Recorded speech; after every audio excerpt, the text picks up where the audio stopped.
Nyakwara Ramogi Juang ochopo kanyo sa chiela mamidhiambo kamora mora maintiere odhiambo makawuono. Erokamano ahinya kuom yiero TV mar Ramogi en weche manyien mag ang'ich welo. Moiko ni kawuono mainchieng' ngeso tarik 19 dwe mar 10 higa mar 2024. Odiochieng' mabende jo Kenya ne nitiere kod geno ni jalup jatend piny Kenya mowal kendo mane od bura puodho odiochieng' manyoro bro bedo ka chamo muma ayanga. Kata kamano ne waneno ka nyasi mane ichano bagi notore kendo nogore Luanda. Manen kaluore kod buche mopogore mane omak e doho makoro ne chungo chenro mar Kithure Kindiki chamo muma ayanga. Kata kamano warito mar mondo mi wabwane gino mabro bedo katimore mano juma manyien e kinde madoho bro bedo ka yalo buche mopogore mago moter e doho mamalo, doho makerugoya kaachiel kod doho mamilimani. Mago duto Nyakwara Ramogi Juang inyalo bedo kod geno ni wabro bedo ka waluonu e juma mabiro. Kata kamano magi e thuond weche ma omiyo pek odiochieng' makawuono. Kithure Kindiki samo kodini loni en Deputy President elect Samoei Kodini nyaka kichario kod jalup ker en Managashago. Chik mar doho mar chungo chenro mar sidho jalup jatend piny mowal manyien Kithure Kindiki ochopo kare kendo nyasi mar miye muma obare ma okotimore. Sirikal ochungo e tich jotije makwan gi oheo 108 ma osebedo katiyo e apis jalup jatend piny mothichi e apis Rigathi Gachagua. Nyaka nwachak dakie kan go from 1986 up to now pok waneno gima osetimore machal guma. Koro wamor ahinya kuom sirikal kokelnwa koparo ni onego gikenwa Mashujaa Day kawuono kochakre kiny. Jodak ma Ubunga Kisumu onyiso mor bang' sirikal chano bago nyasi mar Mashujaa e alap ma Ubunga Complex e thuolo mokwongo. Nyakwara Ramogi Juang mago kaachiel kod mamoko mathoth e yor adimba arwakini machiegni yie mar mondo mi ibed kodwa nyaka igiko mar weche manyien mag ang'ich welo. Nyinga Joyce Oduor antiere kae kod jaloko marwa Wilson Ochuka. Inyalo ndikonwa kichwalonwa paro moramora kotudore kod weche wa manyien duto mag ang'ich welo kokale namba wa mar ote machuok 236000. Mbui marwa mar Facebook ibiro yudo wa Ramogi TV X @Ramogi TV. Kan bende inyalo tudri koda e Facebook page mara ibiro yuda Joyce Oduor. Mbui mara mar X ibiro yuda @Joyce Oduor _ machiegni. Bang'od bura mamalo puodho jatend migao mar arita Kithure Kindiki kaka jal ma jatend piny William Ruto nowalo e pongo lemo mar jalup jatend piny tokane Senate othicho oko Rigathi Gachagua. Nyasi mar sidho Kindiki ayanga ok notimore kaka ne igeno. Chika mag doho ma ochungo nyasi no oketi e tim ka ikruok mane itimo e alap ma Uhuru Gardens mondo mi Kindiki muma nyoko dhi nyime. Mana bang'od bura mamalo puodho nying Kithure Kindiki kaka jalup jatend piny mowal, ote mag puoch kod pak ne opongo kod lwasi ka jotelo kod jo Kenya nobeda kicha mar rito nyasi mar miye muma ayanga. Geno ne nitiere ni Kindiki ne dhi chamo muma kawuono kendo maling'ling nyose yango ni nyasi no ne dhi timore e alap ma Uhuru Gardens Nairobi. Jang'ad rieko e weche mag uchumi ne sirikal Moses Kuria kokalo e mbui mare mar X odiochieng' manyoro noketo tipo moko manyiso ikruok mane itimo Uhuru Gardens motelo ne nyasi mar Kithure Kindiki chamo muma kawuono kaka jalup jatend piny Kenya mar adek e buk katiba mar higa mar 2010.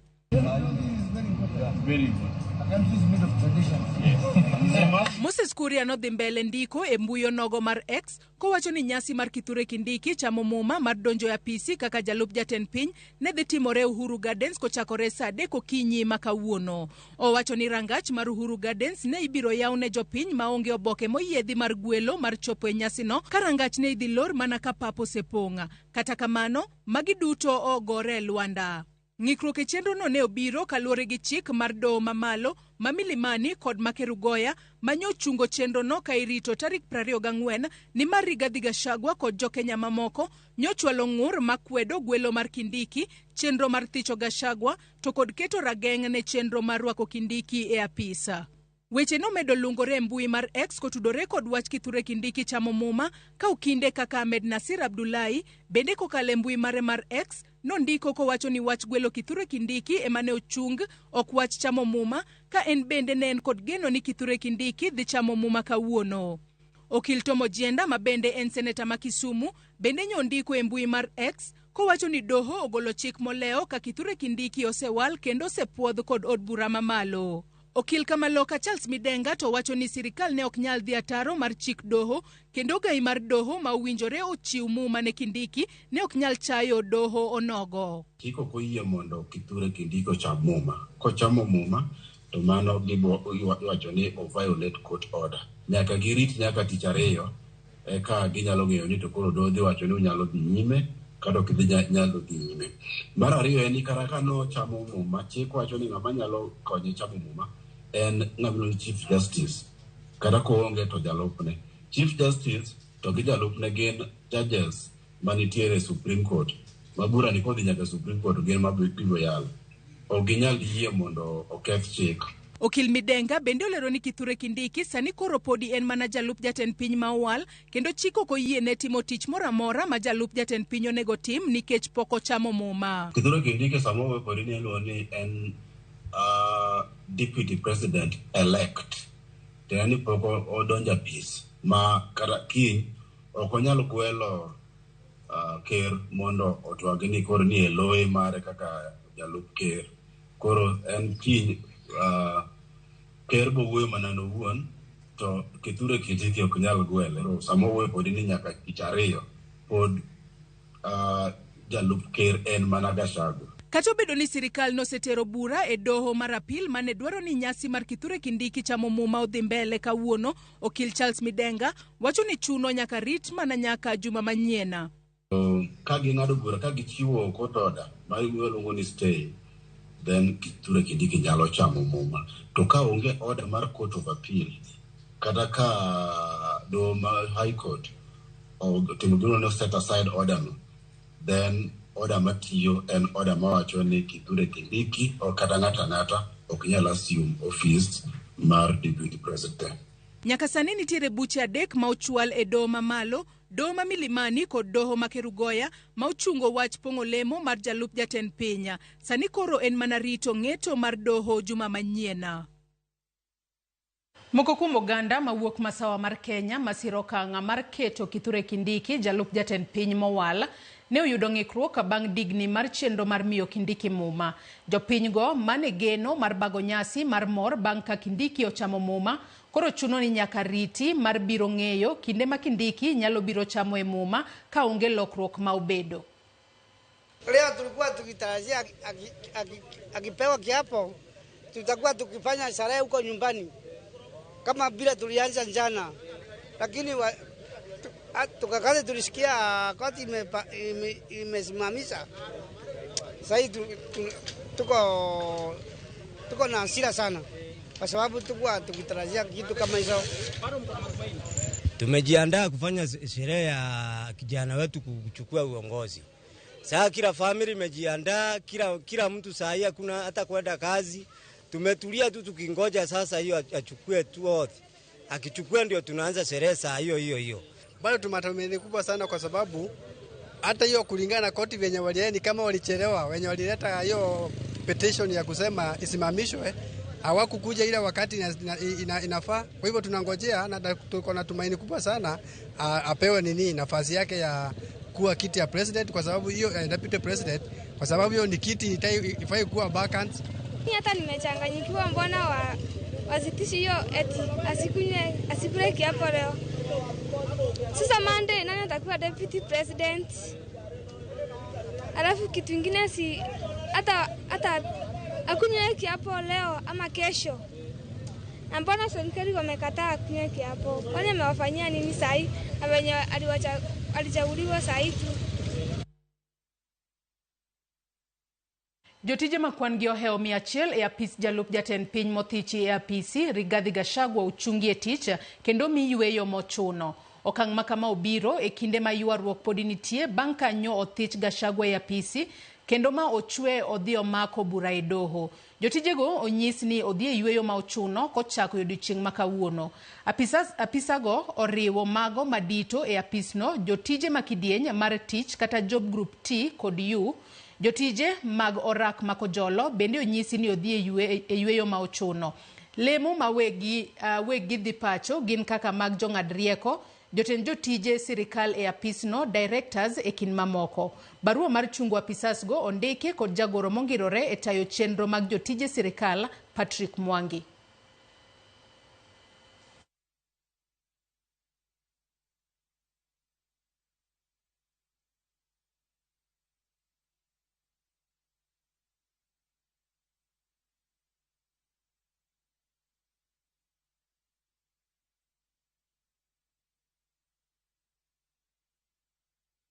Tendun bura mar ODM oramo ni gionge winjruok moramora magisetimo mar bedo e riwruok gi tenda Kenya Kwanza kendo pok gidonje sirikand William Ruto kaka jomoko lieko.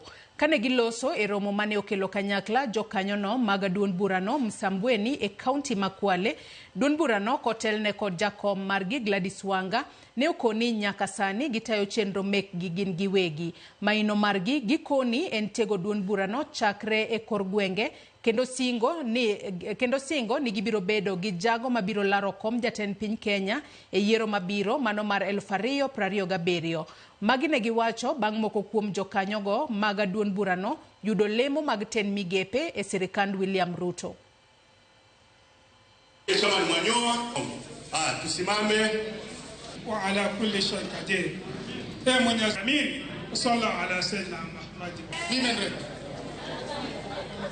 Tunaitambua ODM, lazima tuipiganie, lakini tunapigania kwa njia ya kidemokrasia, ya heshima, tuone kila mtu amepata nafasi yake. Sisi bado tuko upinzani. Halo? ODM bado tuko upinzani. Wale ni wachezaji tu wamekodishwa kusaidia serikali ile ya Ruto. Sinajua wakipata wachezaji wazuri timu za mpira, wale watu wa mpira mnajua, wameenda kusaidia. Wakati wakimaliza ligi watarudi wapi? Nyumbani, ili tuendelee kufanya kazi. Lakini mpaka saa hii hatuna coalition agreement. Unajua kuungana lazima kukue na maktaba ya kusema this is the agreement of our, this is the memorandum of our agreement. Huyu atafanya hivi, huyu atafanya hivi. Mpaka sasa hatuna maktaba yoyote. Sasa hivi ODM is a party ambayo kwamba iko na msimamo wake, iko na mwenendo wake, na hatuko katika serikali. Tuelewane, mambo ya serikali ni serikali. Sisi we are a party and we are proud. We are proud that in the National Assembly and in the Senate tunaitwa minority. We will not shy away.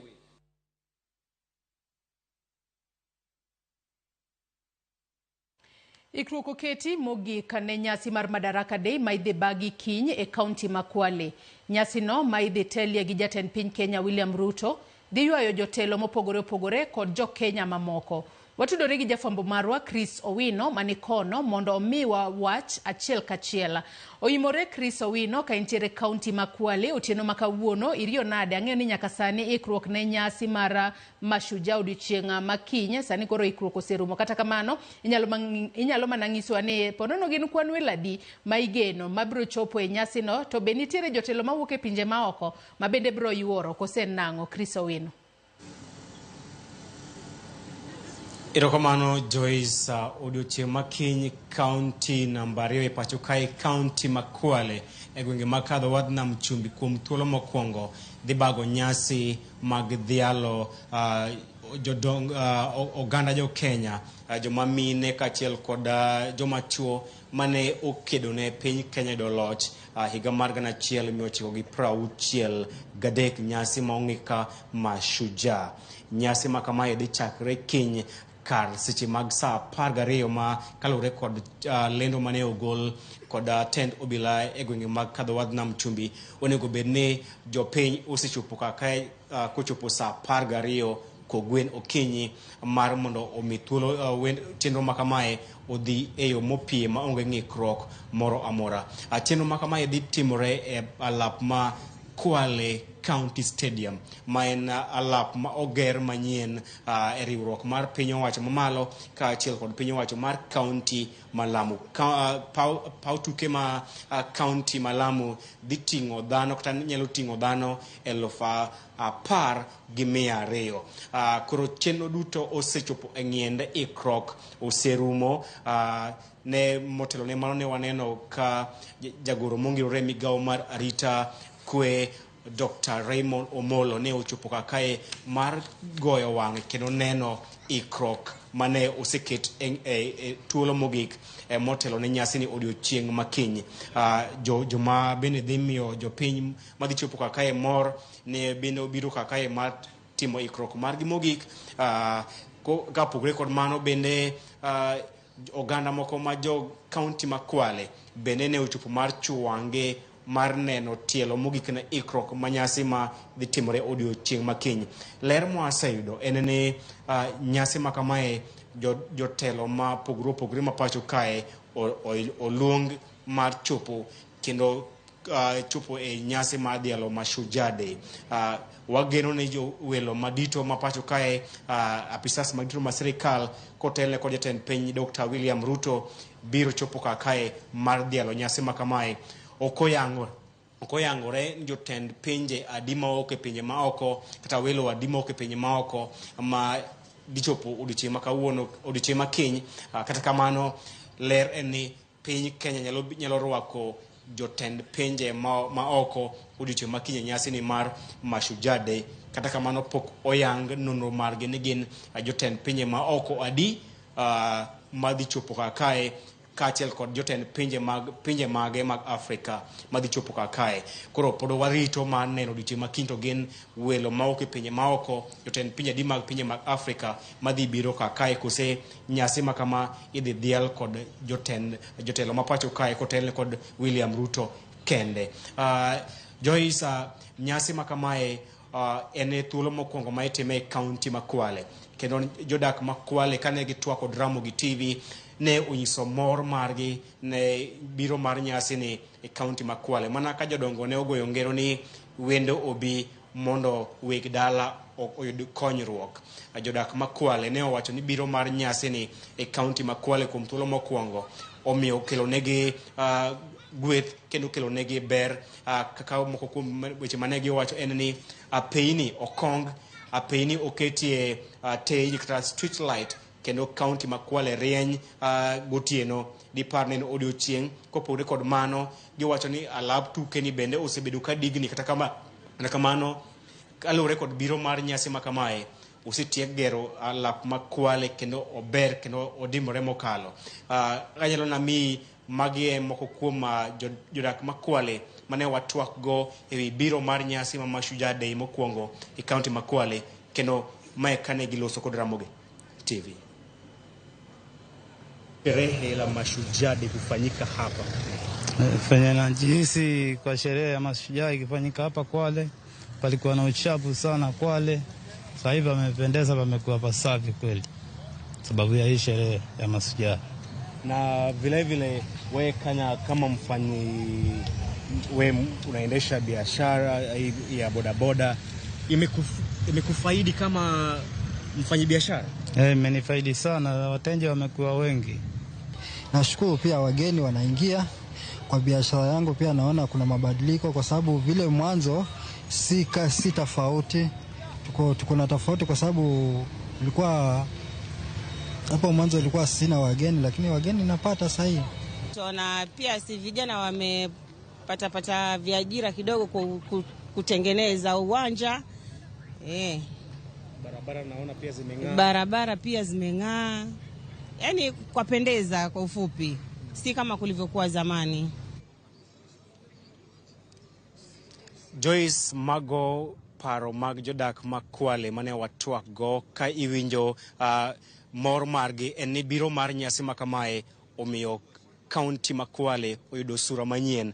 Apeini okong, stadium bende kata alap tuke bende ogernegi kendo rieny maber mokalo, kaachiel kod johala mag apiko bende wacho ni ohala mar apiko oseyudo nyinyo maber nikech kwan jogo ma welo mag bende gisebedo ka giting'o giwacho ni osejiwo ohala mar apiko kaluwore kod nyasi ma kamae. Kopogore kod yore mapiko, jo ohala mag magawa kata mag hotel bende wacho ni ohala margi oseidho malo kendo gisedo nweng'o mamalo kipimo kod odiochieng' mokalo nikech kwano malo mag welo mosebedo ka chopo e kaunti ma Lamu motelo ne nyasi ni mar Mashujaa odiochieng' makiny mayomiyo jo ohala e kaunti ma Lamu buonjo kendo nigi mor kaluwore kod ohala ma giwacho ni oidho malo. Jodak mag kaunti ma Kwale bende wacho ni weche mag wuoth sani dhi bedo mayom kapoi nikech nderni olos kendo nderni rieny. Jodak mag Kwale bende wacho ni weche mag arita kwe bende chal kama sani koro ber nikech kata taya kata na street lights bende oseket e alwora mar kaunti ma Kwale mamiyo jo maundu ok dhi nyime kod sando jopiny kipimo kod kinde mokalo. Mopogore kod mano bende ne waneno weche mag tudruok magiwacho ni osebedo kod ng'ikruok. Sani koro ginyalo buonyo nikech kaluwore kod biro ma nyasi ni okelnegi masin madhi nyayo weche mag tudruok kod kambi mar Safaricom mar neno ni weche mag tudruok odhi nyime ma onge ng'ikruok moro amora. Koro mago mana ber ma jodak ma Kwale wacho ni giyudo kaluwore kod biro mar nyasi mar Mashujaa Day ma idhi dhial odiochieng' makiny e kakae alap ma Kwale Stadium kotelne kod jatend piny Dr. William Ruto madhi telo ne jodito mag serikal kaachiel kod oganda jo Kenya hingo nyasi makamano mokwongo e kaunti ma Kwale. Joyce. Hero kamana enya Chris Owino ka intiere kaunti ma Kwale. Wang'eyo ni odiochieng' makiny wabobedo ka wawinjo matut kotudore koda nyasi mano mar Mashujaa mibobed ka ibago e kaunti ma Kwale. Ine wang'wa kaachiel kod itwa e kaunti ma Kwale kono kendo ang'eyo ni nyakwara Ramogi Ajwang' biro bedo ka winjo matut kotudore koda nyasi mar kiny mano mar Mashujaa mibobed ka ibago e alap mano ma Kwale Stadium mayudore e kaunti ma Kwale. Chris, ibed kod otieno maber kendo iikri e yo makare mano mar neno ni nyakwara Ramogi Ajwang' kiny oyudo chenro makamae e yo makare achiel kachiel. Nyakwara Ramogi Ajwang' mano jafombo marwa Chris Owino mana kaka iseneno ogoyo tach e kaunti ma Kwale mar neno ni nyasi mar Mashujaa mar odiochieng' makiny ochopo ni e yo maber. Kapok akawo yoyo madundo we asoma ne moko kuom ote ma ochwalonwa. Fred Osuri wacho no Imre Joyce doho doweyo Kindiki ocham muma mondo Kenya odhi mbele karang'a makiny ne ruak jatend piny e nyasi mar Mashujaa kiny. Otieno maber ne jo utende duto te kaachiel gi min oda Hairino Lo Alfred Osuru ka Dandora Festu mane penjo mabende wan be wapenjore. Kata kamano bobedo ka waneno ni kiny ng'ama biro rwako jatend piny Kenya e kinde ma bobedo kochung' loso e nyasi mar Mashujaa. Yena mar mondo mi akaw yoyo mokwongo e weche manyien mag ang'ich welo kaeta duoga dhi mbele kik idhi mabor.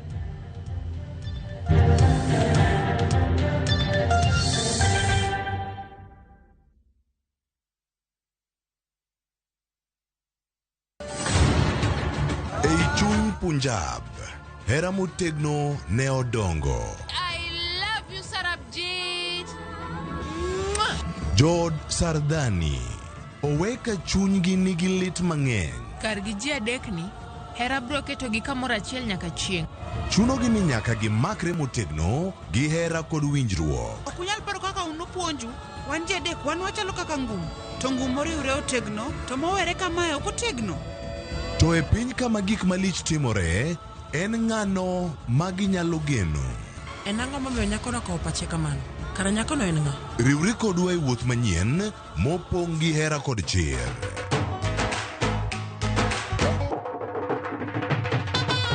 Choti Sardani, wuok tich nyaka ngeso saa 2:15 otieno.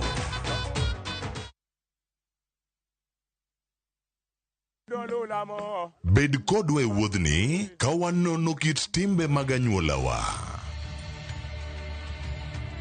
Oyundi no ne ni en winyo mayot. Sama no dhi chiemo, ng'ama ok ohero tich matek. Koro nyako ringi kodhi chiemo. Ema nomiyo chake kamano. Gin kido mamiyo wabedo kaka joluo, sigendni mopogore opogore mag dhoudi mag luo. Chiro ma kiti pando chira. Gini dwa chako ndeti mos. Okelo ni ahonda. Dil majony. Luweche mag luo mopogore opogore. Moro ka moro kuomgi nigi ranyisi mopogore opogore. Wuon magolo ng'ani ka wuon gi watero wadhi gone dala. Koro telo gile to gi gweno.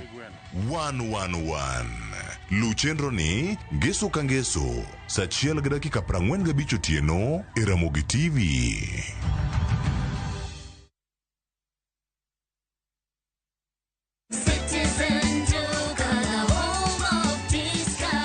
This week kwa Citizen Duka tumewaletea the lovely lady package from Quickmart. Sour bathing soap 35 bob, Always sanitary towel 189 bob, Rexona deodorant 199 bob, Dove lotion 499 bob. Ukinunua hizi products ukitumia Citizen Duka utalipa only 962 bob, meaning utakuwa umesave 578 bob. Unangoja nini? Piga *487*5# na ulipe saizi ka vitu bado ziko kwa stock.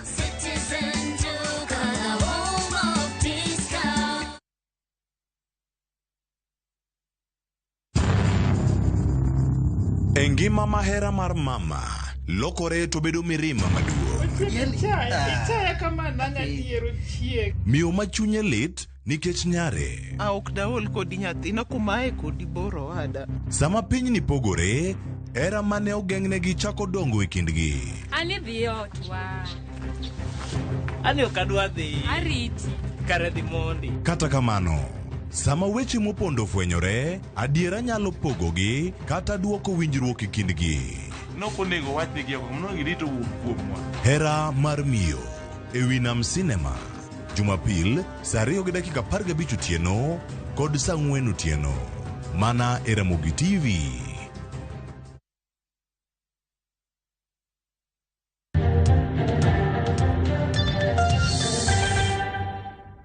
Machiegni kendo nyako Ramogi Ajwang' e weche manyien mag ang'ich welo. Jopiny e kar dak ma Ubunga, Kisumu onyiso mor margi ne sirikal kuom chano bago nyasi mar Mashujaa e pap mar Ubunga Complex kuom thuolo mokwongo. Jopiny go opuoyo okang' makamano ka gilero ni gisebedo kod riyo mar yudo thuolo makamano. Gimedo ni okang' mar sirikal mar bago nyasi no Ubunga biro miyo rawere bedo kod thuolo mar yudo ng'eyo matut e wi chenro mag sirikal to kod yawonegi thuolo mag tije. Bende gijiwo sirikal mondo med loso pauno ma Ubunga kaka kar tego talanta.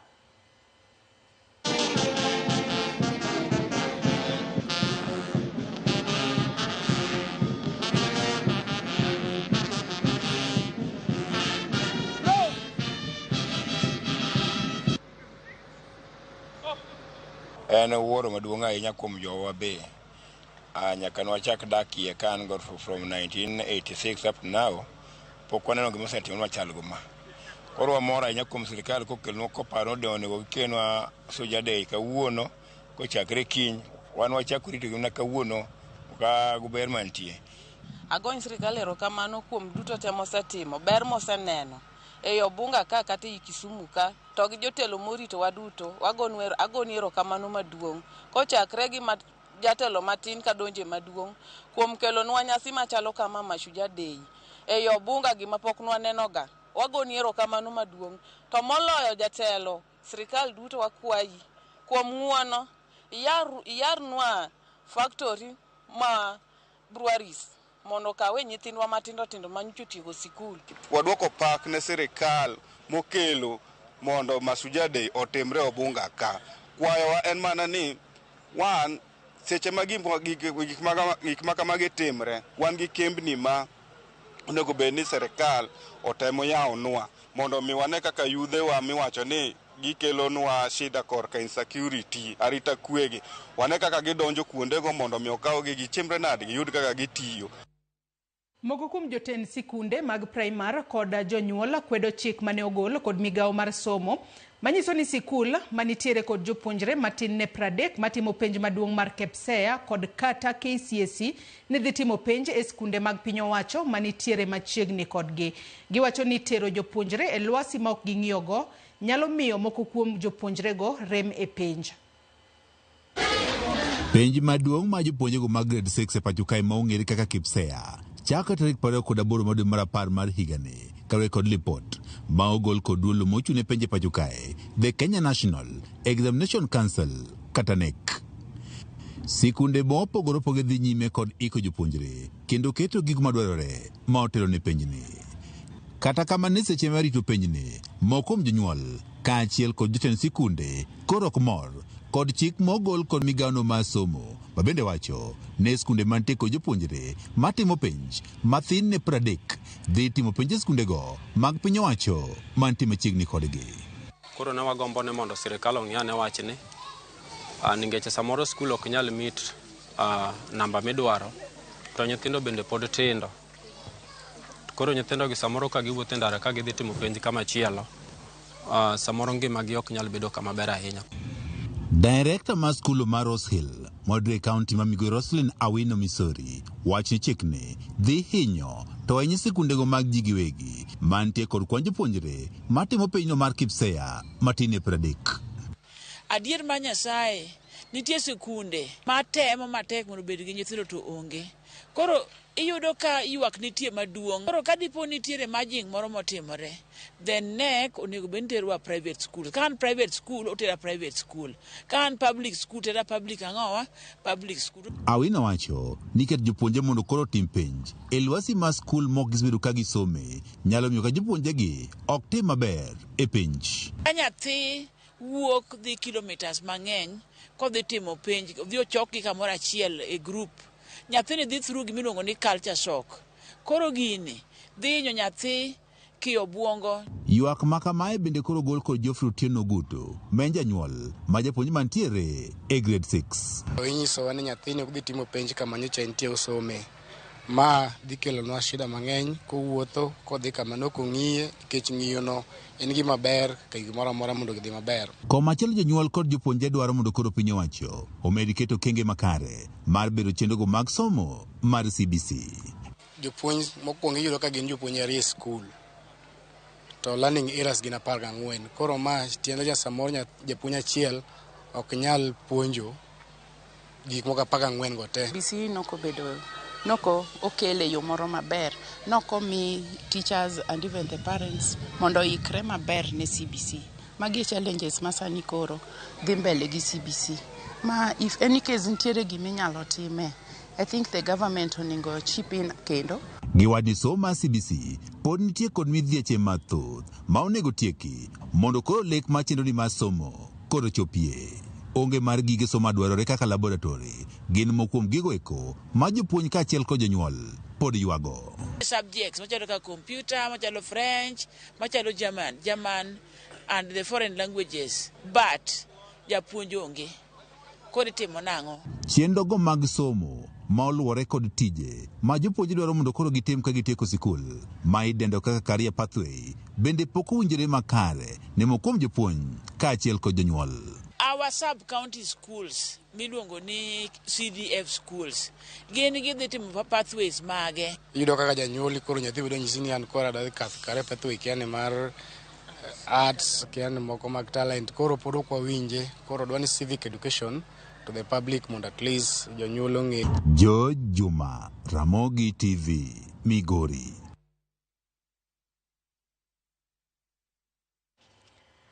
Kawadhi mbele mana e weche mapod otudore kod kaunti ma Migori en ni gavana ma Migori Ochilo Ayako ojiwo jopur e kaunti ma Migori mondo oket maino e pur kawacho ni piny owacho mag kaunti ma Migori otenore kod piny owacho mamalo kod riwruoge ma ok mag piny owacho oseketo kenge mag jologe. Ochilo ne owuoyo e kinde mane ochiwo apiko 20 ne apisas mag piny owacho manitiere kod lony e weche mag pur ma ong'ere kaka extension officers. Apiko madhi konyogi e chopo ir jopur kowacho ni Migori ni kod nyalo mar golo chiemo ma oromo. Ochilo wacho ni piny owacho mar kaunti no oketo maino e pur mar kothe kaka rabolo, nyanya, pith mar dhochak, pith mar kich kaachiel kod pith mag gwen. Ne owuoyo e gwenge mag Kababu e sub-county ma Suna West, kama bende ne ochiwo omenda maromo milion 2 ne grube mag saga maromo 20. International event. Thank you, sir. As an administration, we know that in order to address some of the challenges that farmers have, lazima tuwe na watu ambayo wako na utaalamu, wako na enough knowledge kuongea na kutumikia our farmers. We also must have the farmers in cooperatives Najua hatuwezi kupata kila mtu kwa sehemu moja, so it is very important for the county to promote the movement of cooperatives. Hivi vyama vyetu vya ushirika are very important. We bring our farmers together in cooperatives, and it is within those cooperatives that we can train them, we can resource them, and we can give them support, both financial and material, so that wawe wakulima wale wako na uwezo.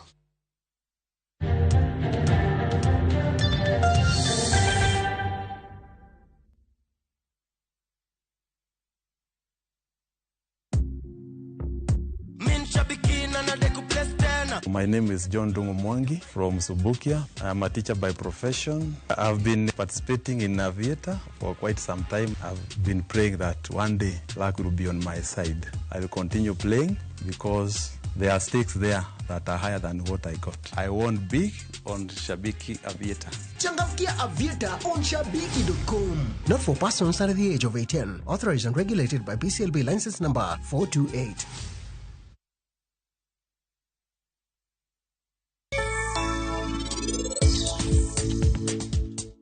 Dida, my copy passport kunal. Immigration office nigi ranyisi maber ni kunal nochopo Amrista. Kaketho sa, to unjeri obodhi e jela. Okanyal yie kata matin kaneno ka uthagoru. Nyasi mar nyombo mwasechano kae, adwa ni gin gi fweny e dakika mogik ni wan wachane kiny. Eka seherno, kik yud thuolo maber mar tiyo gi pacheno.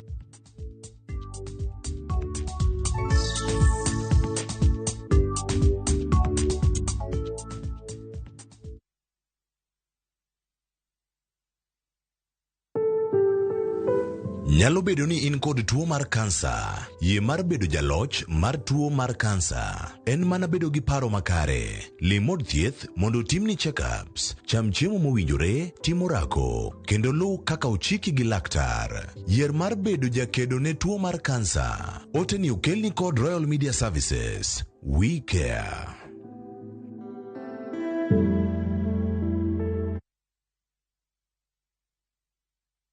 Teka video na post pale NGC. Kocho pongeso kangeso, sangwen otieno. Ikri mondo ibed gi mor kendo ilo, kiwinjo kendo ineno chenro mar thum dag mor. Kama nyasi bironi e ot kama intie. Wayudo lind Ramogi Nyanyakach, katayo chenro gi DJ Local Instrumental. Thumbe mamit, jower kod jomiel, ma chenro ma ok diher ni obai. Ket alama e kalenda mari, kendo warome chenro mar thum dag mor.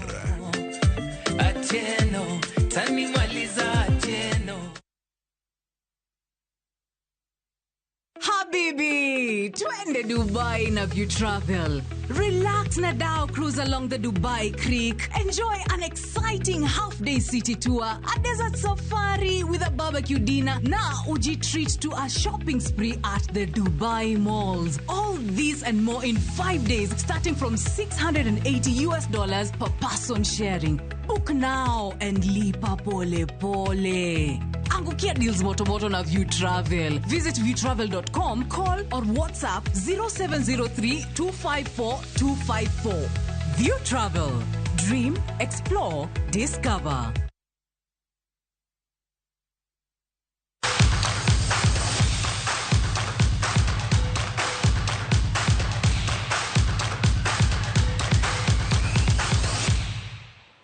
Weche mag tuke en ni riwruok mar tuk taekwondo e pachoka wacho ni nitie dwaro mar nyayo tugono e kinda tuke mag skunde kaka yo achiel maneno ni jopuonjre oyudo thuolo mar nyayo talanta margi kendo yudo kaka ginyalo geng'ore ka giyudore e lwenya.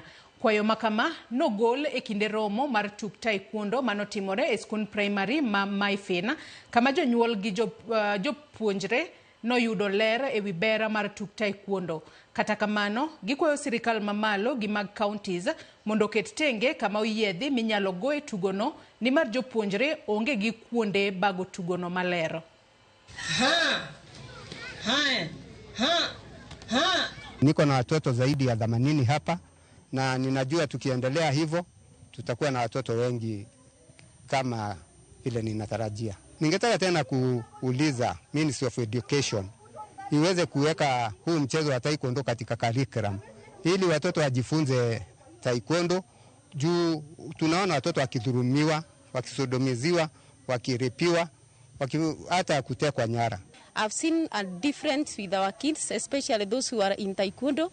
They are the most disciplined kid. Even when I get issues to do with fights in class, bullying in class, you may not get a taekwondo kid who is bullying others or who is indisciplined.